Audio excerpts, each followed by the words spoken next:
สวัสดีค่ะสวัสดีนักเรียนชั้นมัธยมศึกษาปีที่ 3 กันทุกคนนะคะวันนี้ก็มาพบกันเช่นเคยนะคะกับรายวิชาภาษาไทยเนาะ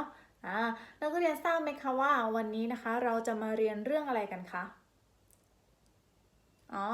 ยังไม่ทราบไม่เป็นไรนะคะเดี๋ยวเราจะมาเรียนรู้ไปพร้อมๆกันนะคะอ่าก่อนที่เราจะเข้าสู่บทเรียนเนี่ยครูมี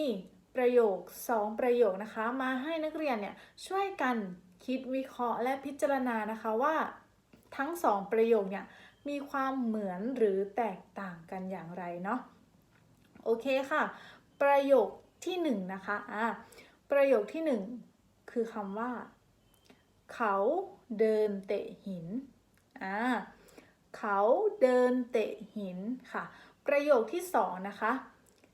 ข้อสอบฉบับนี้หินมากข้อสอบฉบับนี้หินมากนักเรียนคะนักเรียนว่าทั้ง2ประโยคนี้ค่ะมีความเหมือนกันตรงไหนคะถูกต้องแล้วค่ะมีความเหมือนกันตรงที่มีคำว่าหินเหมือนกันนั่นเองค่ะแล้วนักเรียนทราบไหมคะว่า2ประโยคนี้ค่ะมีความแตกต่างกันอย่างไรคะถูกต้องแล้วค่ะมีความแตกต่างกันที่ความหมายของคำว่าหินนั่นเองนะคะความหมายของคำว่าหินทั้ง2ประโยคเนี่ยมีความหมายที่แตกต่างกันนะคะซึ่งประโยคแรกนะคะก็คือเขาเดินเตะหินใช่ไหมคะหินในประโยคนี้ค่ะถ้าเราลองนึกดีๆนะคะว่าถ้าเรานึกถึงคำว่าหินในประโยคนี้ค่ะเราจะนึกถึงอะไรคะเราจะนึกถึงก้อนหินใช่ไหมคะก้อนหินเนี้ยค่ะเกิดจากมวลนะคะแร่ต่างๆนะคะประกอบด้วยกันหลายชนิดเลยซึ่งเกิดขึ้นตามธรรมชาตินะคะหินในประโยคนี้นะคะจึงมีความหมายที่ตรงไปตามตัวอักษรหรือตรงตามพจนานุกรมนะคะซึ่งเป็นคำที่มีความหมายโดยตรงนั่นเองค่ะแล้วมาดูประโยคที่2กันค่ะประโยคที่2เขาบอกว่าข้อสอบฉบับนี้หินมากคำว่าหินในประโยคที่2เนี่ยค่ะเราจะนึกถึงอะไรคะประโยคที่2เนี่ยคะคำว่าหินในประโยคที่2เนี่ยจะสื่อถึงความยากของข้อสอบนี้นั่นเองนะคะซึ่ง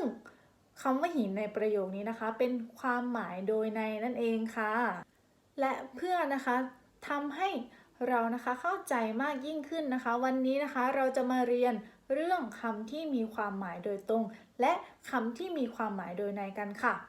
หัวหน้านำใบความรู้ไปแจกเพื่อนๆให้ครูด้วยนะคะโอเคค่ะแจกกันครบแล้วใช่ไหมคะเรามาดูคำที่มีความหมายโดยตรงกันเลยค่ะคำที่มีความหมายโดยตรงนะคะจะหมายถึงคำที่มีความหมายตามตัวอักษรหรือตามพจนานุกรมนั่นเองค่ะเรามาดูตัวอย่างกันเลยคำแรกนะคะคำว่าอะไรเอ่ย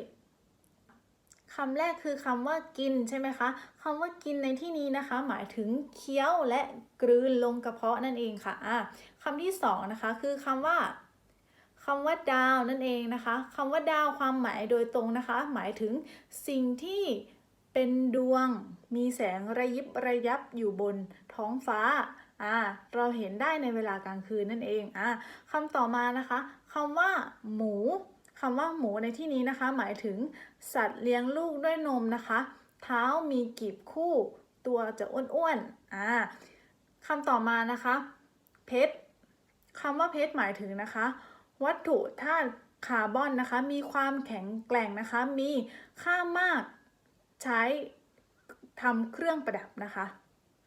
คำต่อมานะคะบ้านเล็กนะคะบ้านเล็กในที่นี้นะคะจะหมายถึงบ้านที่มีขนาดเล็กนะคะคำต่อมานะคะ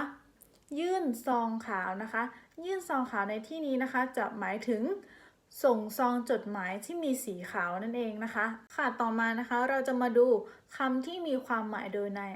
คำที่มีความหมายโดยในนะคะจะหมายถึงคำที่มีความหมายที่ไม่ตรงตามความหมายตาม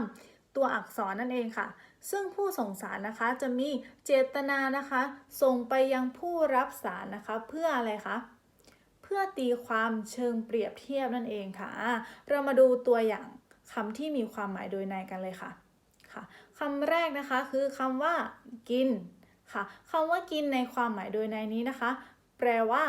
ช่อราชบังหลวงหรือคอร์รัปชันนั่นเองนะคะต่อมานะคะคำว่าดาวคำว่าดาวในที่นี้นะคะจะหมายถึง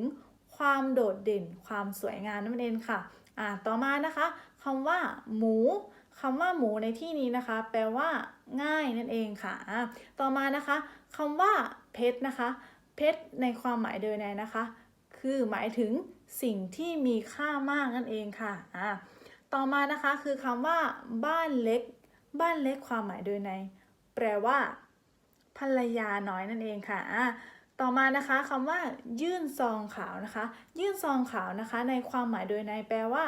ไล่ออกจากงานนั่นเองค่ะ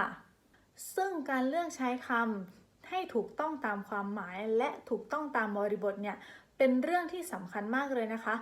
เพื่อที่จะให้นะคะการพูดและการเขียนเนี่ยบรรลุไปสู่จุดมุ่งหมายของเรานั่นเองค่ะต่อมานะคะเรามาดูตัวอย่างประโยคการใช้คำความหมายโดยตรงและความหมายโดยในกันนะคะข้อที่1นะคะพวกเราควรกินอาหารเช้าพวกเราควรกินอาหารเช้าข้อที่2นะคะฉันรู้มาว่าพวกนี้กินกันทั้งนั้นเจ้านายจึงเพ่งเล็งพวกนี้อยู่นะคะ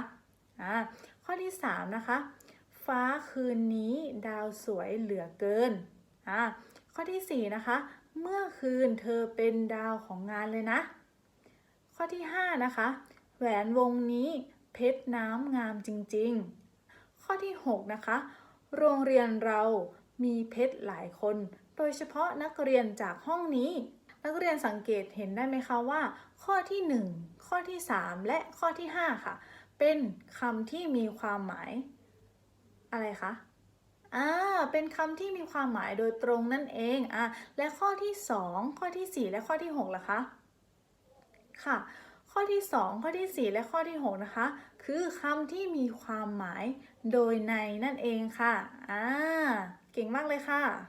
ก็จบลงไปแล้วนะคะสำหรับบทเรียนเรื่องคำที่มีความหมายโดยตรงและคำที่มีความหมายโดยในนะคะมีใครมีคำถามหรือมีข้อสงสัยอะไรไหมคะถ้าไม่มีนะคะครูก็มีใบงาน1ใบงานนะคะให้นักเรียนนะคะไปทำเป็นการบ้านนะคะเพื่อเป็นการทบทวนบทเรียนวันนี้นะคะ